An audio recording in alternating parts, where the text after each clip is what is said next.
Hello guys, আমরা office যাচ্ছি।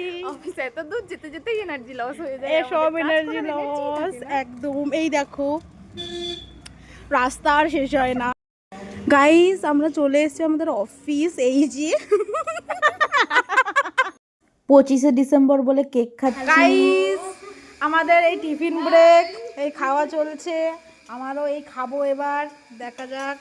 Guys 8 ঘন্টা ডিউটির পর আমরা বাড়ি ফিরছি শেষমেশ। তাড়াতাড়ি ছুটি দিয়েছে, নইলে আরো রাত হয়ে যায়। আজকে তো তাও বিকেল বিকেল আছে। হ্যাঁ, না হলে তো ভিডিও বানাতে পারতাম না আপনাদের জন্য। মুখটা এমনি কালো, অন্ধকারে দেখাই যেত না। হ্যালো গাইস, 8 ঘন্টা কি রে বাবা। ট্রেনটায় এত ভিড় ছিল, ধাক্কাধাক্কি করে কোনো রকমে বসার জায়গায় পেয়েছিলাম। আমার ফ্রেন্ডটা হুগলি নামলো, আমি ব্যান্ডেল। আজকের জন্য এতটাই, দেখা হচ্ছে নেক্সট মিনি ব্লগে। বাই।